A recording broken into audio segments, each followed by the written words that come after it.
What's going on, Jack Sauce? Eric here. Beer review is finally back. It's been a very, very long time, man. Summer, it was insane. I had to decide to take a little bit of time away from the whole Jack Sauce experiment, mainly the beer reviews and whatnot. We were still getting sauce out to people, but we just didn't get to cook as much. We didn't get to just build brand as much. Didn't get to do any beer reviews, and that's okay. It's okay because I'm very, very fortunate to have such a great job that just happens to get crazy during the summer. But this job does provide the income needed to help pursue the dream of Jack Sauce and to live a wonderful life here at Jack Sauce Co. headquarters. I have to shout them out. Let us entertain you. I've been with you for almost a decade now. From top to bottom, the organization is great. They really support people in the culinary world and the restaurant world that really want to kind of pursue their dreams. And if you give an inch to them, they will give you a million miles as far as what you need and the support from top to bottom. In the last few years, I've been dealing and helping with just massive events, everything from the Windy City Smokeout here in Chicago, which Jack Sauce will be doing hopefully soon as a actual vendor, but a giant country music festival with a huge barbecue, some of the best barbecue names in the entire country. It's always so much fun. This year we did the downpour and the torrential rainstorm that was NASCAR and made that a success. All sorts of little events here, other massive things, just day in and day out, day in and day out. We're just busy, and that's great. But fall is here, Advent season is coming, Advent calendar season is coming, and we have to get back to a beer review. So I am way rusty on this. This is gonna be a big one. We're gonna start doing a couple different formats of these things. The big ones here, the XL, if you were, where we're gonna taste a bunch of beers, be a little bit less geeky about it, if you will, not dive so much into the history and the nuances. And then we'll do some shorter ones that we'll just kind of shove in there, beer reviews that I can get in there where we can be a little bit more geeky. I really want to dive into like profiles of breweries and styles of beer a little bit more, which has been more the format what we've done, but I want to give a little bit of both. I know some people like the geeky stuff, and some people just want to say shut up and drink, Eric. So let's get into this, man. I'm excited, very rusty. Here we go. So what are we doing today? Well, I wanted to do this about a month ago, but again, just being so busy. It's Oktoberfest season. Last year we did a big dive into Oktoberfest and all the history, so we are going to kind of skip some of that stuff. But I have some great breweries here from the Chicagoland area that I want to kind of focus on their style or their take on what Oktoberfest or Marzen style beer is. Oktoberfest, it started way back when, in 1810, I believe. Prince Ludwig married Princess Therese. They wanted to throw a big festival horse race. It got so big that they actually had to throw it in the field right outside the gates of the city. It was so popular they decided to do the horse races and the festivals again the next following year in 1811, and then it just blew up and just has gone on to this day. Munich, Germany, of course, is the big one. That is where the Marzen kind of was created. A Marzen style beer is what is served at Oktoberfest, along with a now modern take on it, a little bit more approachable, less heavy, and which is in the fest beers. But Marzen itself, that's really what we're going to be focusing on. Marzen is a lager that is a little less hop. It's a German style lager that's a little less hop and more malty. They built it with a little bit more sugars traditionally, the malty sugars, mainly because they wanted to age these beers. And not necessarily age them, they had to last a long time. As we know in the German purity law of 1516, beer in Germany was not allowed to be brewed between the 24th of April to the 28th of September because of weather. It was too hot and they were getting bad beer. Over the years, of course, we've gotten better with technology. We can control it. We could really make Marzen any time of the year, but it's still tradition to do it this time. Traditional Munich Oktoberfest runs from the end of September into the first week of October, so we're squeaking in there at what it is. Most of these beers I bought a month ago because here in the States we do what we want. We release most of the Oktoberfest at the beginning of September. Some really cool stuff. So let's dive into it, shall we? It's the fastest I've ever done a background on beer, and I'm very proud of myself, I have to say it. We do this in one take. So, what are we going to do? We have 5 beers I want to try here from Chicago, Chicagoland area. First, we're going to be doing Distill. They're Marzen. They are out of Normal, Illinois. They've been around since 2005. They were started by Matt Potts and his wife, Lynn. They're originally home brewers. Before that, they were lawyers. Distill itself has really become kind of a big deal. I know they outgrew their original facility. They've had go larger, and they make some great award-winning beers. I haven't done one just on Distill yet, so we're gonna do one of those brewery profiles on them a little bit later. So let's dive into this. Marzens, like I said, they tend to be more malty, sweet. They are not very hoppy at all, and they tend to be, well, they can be anywhere from a light color to a dark color, but they tend to be a little bit more amber. Traditionally, you're gonna get some caramel notes, a lot of toast, a lot of biscuit quality to that. I get some orange qualities out of it, but that maltiness is gonna shine with hints of floral, just because in Germany they're going to use hops no matter what, they have to.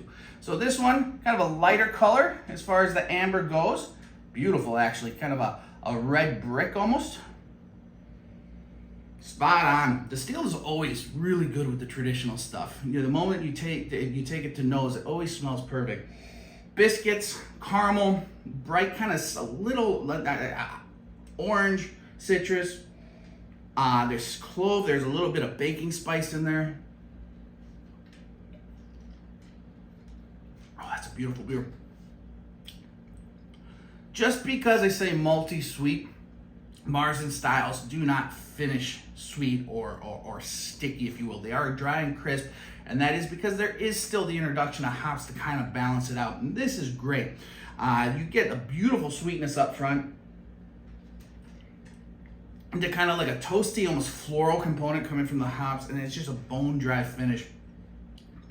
Gets your mouth salivating. This would be great for some barbecue. That's what I love about Marzen's. Oktoberfest beers just go great with anything coming off your smokers. What are you gonna drink with smoked meats? Especially in the fall, get yourself some sort of Oktoberfest. Beautiful beer distill. I hope I'm saying that right. I like your beers, I wanna say your name right. Into the hopper, boys. All right, guys, let's move on to the next one. We are gonna be doing Hopewell, excuse me. We've done a profile on them before. Great brewery out of here in Chicago, Illinois, in the Logan Square area. They started in 2016. Friends and home brewers Samantha Lee, Stephen Bosu, I believe his name is, and Jonathan Fritz. Kind of a cool thing. What really resonates with me with Hopewell is that they're all about community, and that's what Jack Sauce brand is a community to us, family, if you will, and they consider that their neighborhood and their community their family as well. Samantha Lee comes from a big nonprofit background, and she really does run the brewery in such a way, and I really think it's kind of a cool story. But Hopewell, this is going to be their Oktoberfest lager. Let's take a look. Oh man.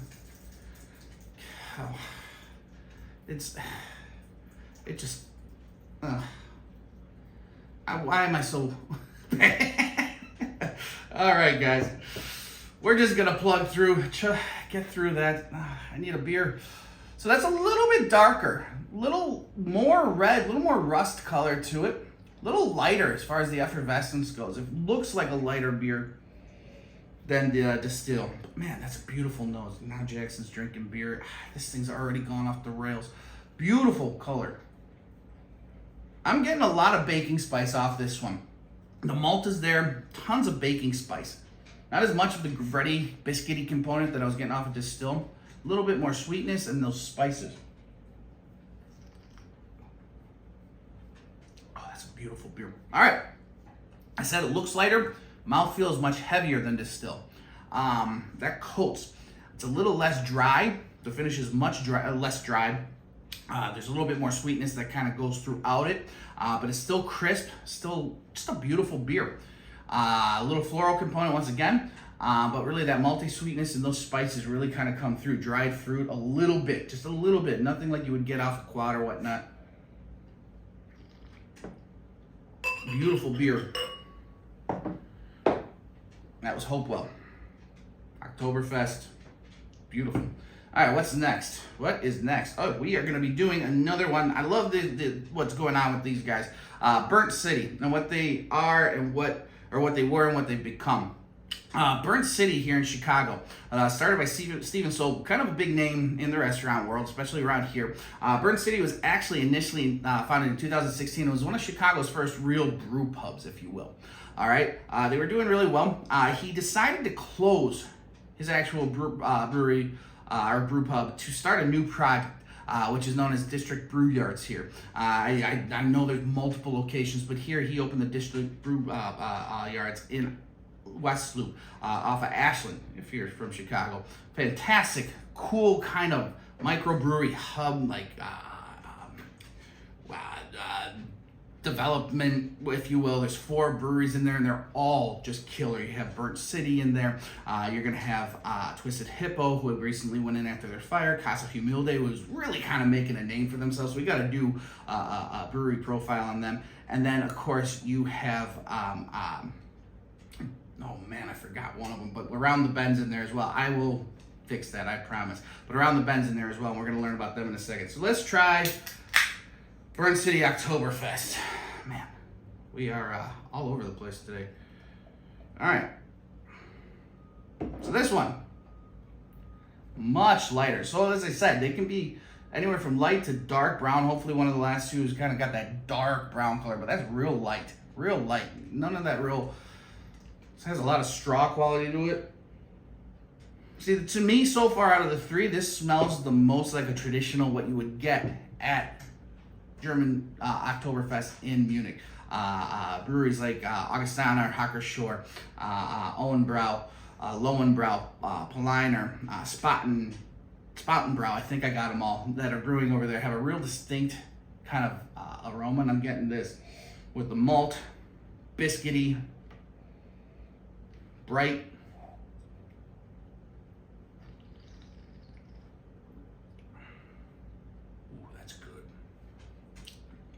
So, burnt caramel ends with a nice dry finish. That burnt caramel brings the dryness out of it, malty sweetness at the beginning, but really this has the most bittering to it. Probably the highest hop dose, if you will, because that has a lot more of that bitter quality, but in all the right ways, and it's a burnt caramel sensation. Very, very good beer. All right, what's next? We are going to be doing a brewery that we've done more than once. If you go through all the brewers, all the beer reviews we've done, we are going to be doing Moore Brewing Company. I was just at their newest location, if you will, in Bartlett, Illinois, with my father just a couple weeks ago. Fantastic place. If you live out in that area, that's the area I grew up in, go check out Moore Brewing in downtown Bartlett, man. What a cool little brew pub. Great food. The beers are great. Moore itself, it started in Villa Park. Then they opened up in Huntley, a larger production facility with a brew pub attached. And then in Bartlett just recently. They started in 2017. The brothers Perry and Sonny Patel. These guys were successful beer store owners that wanted to do more. Hence the name. So they teamed up with some very, very talented people in the brewery world. Or over the years they have. Matt Ziegler was the original guy. I know it's somebody else, and I apologize, I'm forgetting your name. But really great brewers, and they really kind of specialize in all sorts of stuff. Lately they have been into hazies, juicy IPAs and whatnot, kettles and whatnot, doing some really, really cool stuff. So Moore, a brewery that I really, really have gotten into over the last, I would say, year. What is happening today? I didn't rush these to get cold or anything like that. I'm gonna have to take a shower after this thing. All right, I am making an absolute disaster. All right, so now we are getting into a darker color. We're getting into a much darker color. We don't cut on this. We just keep going. We plow through. Much darker color again, even darker than the first couple, definitely darker than the Burnt City that we just did. Moore Brewing Company. They tend to have big, bold beers, in my opinion. I really like what they do, and they tend to play a lot with hops. So I wonder if this is going to be towards a more hoppier version of the style, or more traditional, like the Distill and the Hopewell. So let's take a look. Not gonna lie, I had this not too terribly long ago when I was at the Bartlett place, and it's just as good now. Big, bold, caramel, little chocolate, chicory kind of notes to it. Much more sweet and voluptuous than the other beers. It's a big beer in comparison to what you traditionally think of Oktoberfest. Not a ton of bitter in quality. I knew that, but nice and sweet, finishes crisp. This is a great beer, and this is definitely an Americanized version of it in the sense that it's definitely for that big, bold quality that American palates are looking for. Fantastic beer. All right, this last one we're doing, I'm saved it for last because it's a funky beer from a funky brewery. All right, and we are doing Around the Bend. Let me grab their beer here. Around the Bend. This is their Oktoberfest. Kind of cool. I'm afraid this one's gonna foam up on me too. We're gonna make such a mess. Jackson's having the time of his life underneath me. But this is the Oktoberfest out of Around the Bend. Around the Bend, they've been around since 2014. Dan Scheffer, I really like this guy. I do believe he has a culinary background, if I'm not mistaken, because he plays with a lot of culinary and not well-known ingredients to a certain degree. In this one, it's called Oktoberfest because it's Marzen lager with pasilla chili and epazote. Okay, so pasillas are kind of a dried chili. Pasilla in Spanish means little raisin, but these chilies can get pretty long and they're dry and whatnot. They're not super spicy. They bring a little bit of heat because they are a chili, but what I like about them, especially in a culinary way, is they bring kind of cocoa powder notes to it. Earthy, sweet cocoa powder. It's a really cool chili, especially if you want to throw a couple of the dry ones into, like, if you're cooking down a chili or something like that this fall. Try to find some fantastic stuff. The other ingredient is known all through Latin America, used continuously for many reasons. And here in the States, you don't really know what it is, but that's epazote. It's an herb. It's a common herb, really, through Mexico and I believe Brazil especially. But it has medicinal uses as well as culinary uses. It's great for digestion. So in Latin cuisine, there is a lot of beans involved. The epazote is often combined with the beans to help with the bloating or whatnot that is just naturally gonna happen when you eat that kind of food.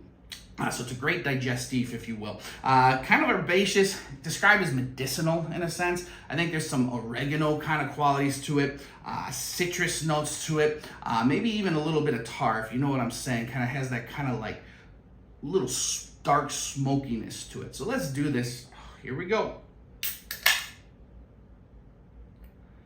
Success. We did not foam up. I'm very curious about this Oktoberfest. This is the one I really wanted to do. Around the Bend, always doing some funky stuff. They're always playing around with some really funky stuff. Super cool. So nice light color, nothing out of the ordinary. Kind of amber hues to it. On the nose, on the nose, so you are definitely getting that chili component on the back end. So it starts with the maltiness. There's an herbaceousness, definitely from the epazote. The chili spice comes on the end. Lots of chocolate notes, caramel, orange. This is gonna be a cool beer.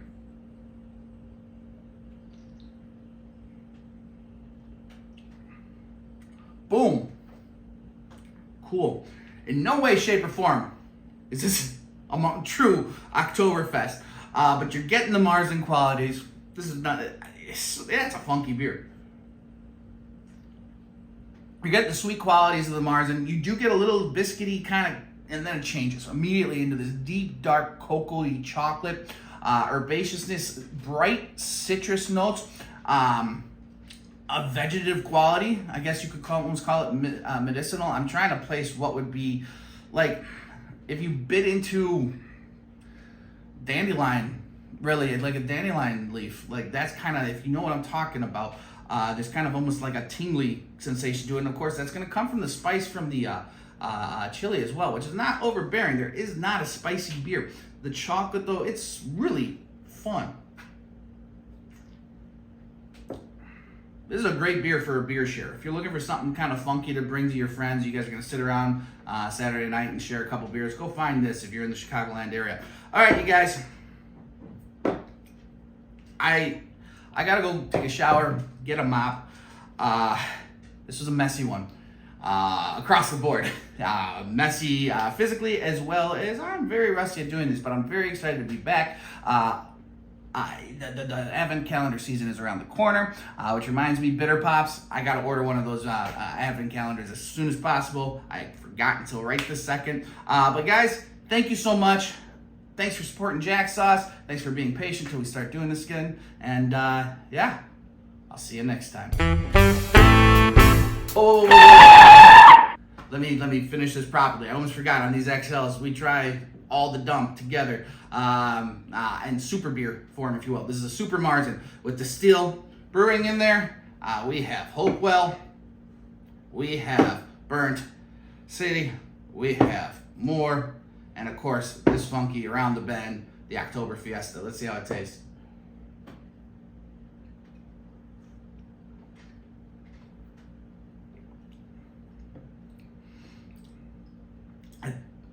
It works. I gotta go get a mop